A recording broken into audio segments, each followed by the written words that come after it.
और अशोक के बारे में जो प्रश्न पूछे जाते हैं तो उसे तो लोग मोटा मोटी याद कर लेते हैं। अब ये एक चीज़ कॉमन हो गया है कि क्वेश्चन पूछे कि अशोक का जन्म कब हुआ था, कब राजा बना था, ये सब क्वेश्चन बहुत बार पूछ चुका है, उसके मंत्री कौन थे, है ना। लेकिन लोग फंसते कहाँ हैं। और अब जो भी एग्जाम बिहार में होने वाला है, क्वेश्चन फंसाने वाला पूछेगा कि अशोक के 14 शिलालेखों में 7वें शिलाभिलेख में क्या था, 6ठे में क्या था, 4थे में क्या था, ऐसा पूछेगा और तुम घबरा जाओगे। इसमें क्रम मिला है कि 4था 5वां 6ठा में क्या था, न तो लोग क्रम मिलाओ। बाबू जल्दी याद नहीं होता लोग को, बता देते हैं, लेकिन आज हम आपको ट्रिक बताते हैं और तुम भूल के दिखा दो। अगर ध्यान से सुनोगे तो जिंदगी में नहीं भुलाओगे, ठीक है। तो अशोक के जो 14 प्रमुख शिलाभिलेख हैं उसके बारे में हम लोग आज बात करेंगे और कैसे रटना, और एकदम आपको कंठस्थ याद हो जाएगा, वीडियो देखने के बाद भुला नहीं सकते हो।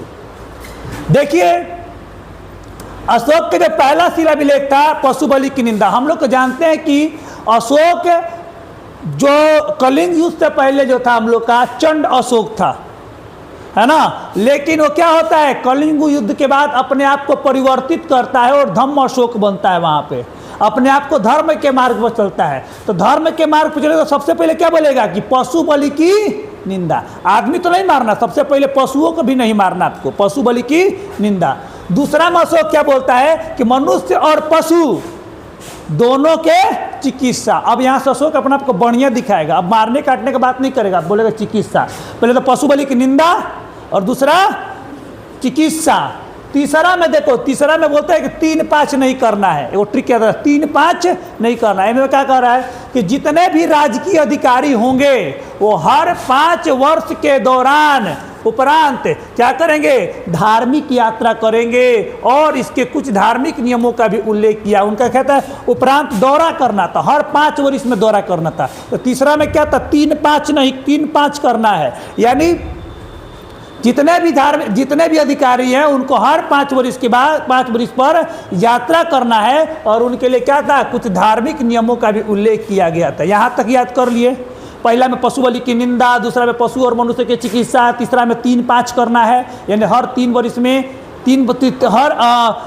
हर 5 वर्ष में क्या करना है, घूमने जाना है अधिकारियों को। अब चौथा में क्या है, देखो, भेरी घोष को क्या बनाना है, धम्म घोष।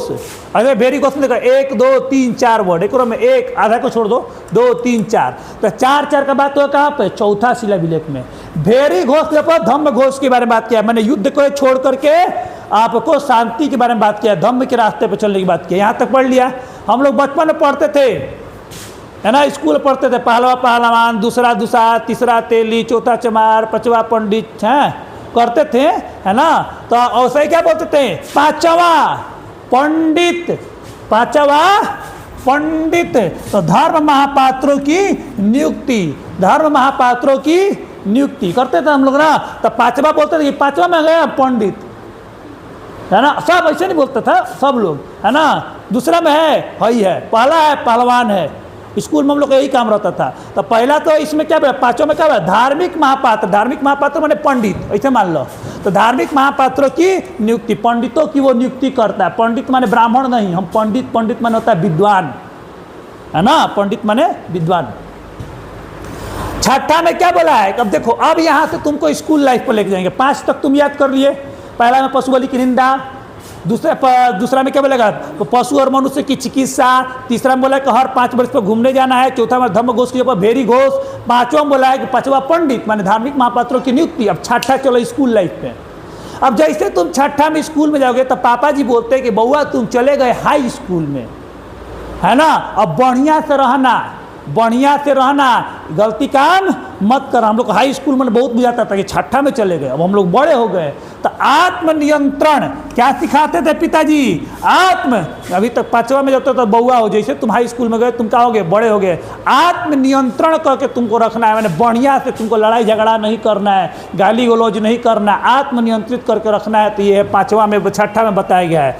अब तुम बउआ अगर 6ठा में स्कूल में आत्मनियंत्रण करके ले जाओगे, बढ़िया लड़का बनोगे, तो मास्टर लोग बड़ा खुश हो जाएंगे, है ना। 6ठा में तो चिन जाएंगे। तो 7वां और 8वां में जब भी स्कूल ट्रिप पर जाएगा तुमको खूब घुमाएगा, सातवां आठवां में बेसी पढ़ना नहीं है। तो सातवां और आठवां शिलाभिलेख में क्या बोला गया है? तीर्थ यात्राओं का उल्लेख। किसका उल्लेख किया गया हम लोग का? तीर्थ यात्राओं का उल्लेख किया गया है। तो ना सातवां और आठवां में क्या किया गया हम लोग का?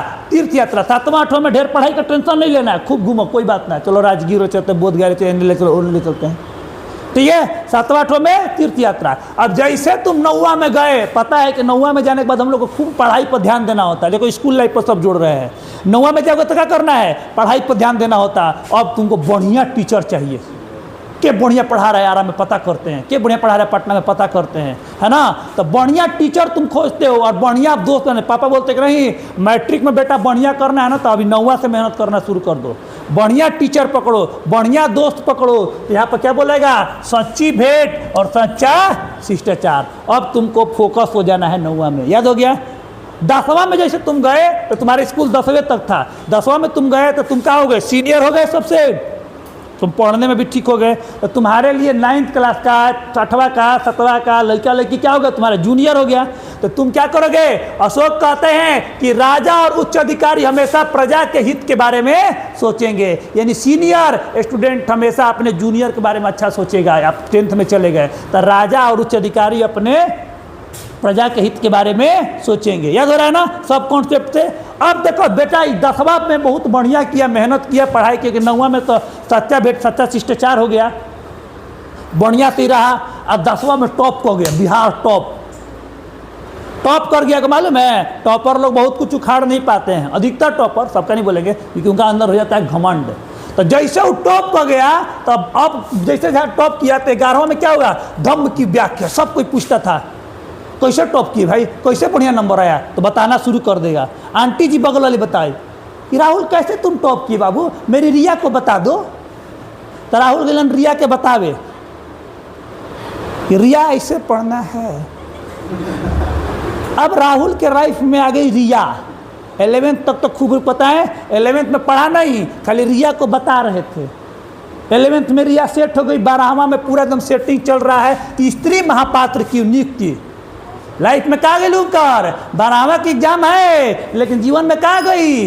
स्त्री महापात्र की नियुक्ति। 12वां का एग्जाम है, आइए स्त्री महापात्र की नियुक्ति। पढ़वा का घंटा एकदम देह चैट पर चैट, एकदम दिल वाला एकदम इमोजी जा रहा है एकदम। 12वां में कौन आ गई तुम्हारे लाइफ में? स्त्री महापात्र की नियुक्ति। तब पक्का 12वां फेल हो गए। तो 12वां में क्या हो गया? स्त्री महापात्र की नियुक्ति। हम सभी प्रकार के विचारों का सम्मान की बात, जौन कही तो बात मान लेना है। वो कहती है दिन है तो दिन कहेंगे, कहती है रात है तो रात कहेंगे। आगे 12वां में कर लाइफ में कौन गई? स्त्री महापात्र। तो 13वां में 12वां फेल हो जाई तो कर बाबूजी क्या करेंगे? 13वां कर देंगे मार बेल्ट कलिंग युद्ध शुरू घर में। 12वां फेल हो गई तो ओकर का हो की 13वां में का कलिंग युद्ध, मार बेल्ट एकदम कलिंग, भाग रहा है घर में, बाबूजी मार रहे एकदम, मार उर खा गया। सब कोई जान गया कि ससुर एक टॉपर था, फेल हो गया 12वां में, घर में कलिंग युद्ध हो गया, सब कोई जान गया, लात खा गया। अब बोले कि बुलाती है मगर जाने का बहुत बड़ गलती हो गया, रिया का शादी कहीं और हो गया। ठीक है, तो 14वां में क्या बोलेगा? अशोक जनता को धार्मिक जीवन बिताने की प्रेरणा देता है। अशोक बोले कि धार्मिक जीवन बिताना है, बुलाती है मगर जाने का। बताओ 14वां शिलाभिलेख याद हो गया? भुला के दिखाओ, याद हो गया? हंसी को पढ़ाई हार्ड नहीं है, लोग हार्ड कर दिए कि लेके पोथी एकदम चाट रहे हैं। सोचो उसको अपने आप से जोड़ो, अब कभी नहीं भुलाओगे 12 शिलाभिलेख। अब चलते हैं, एक बाद हम लघु अभिलेख अगला वीडियो आप लोग को डालेंगे। ठीक है, धन्यवाद। अब बताओ।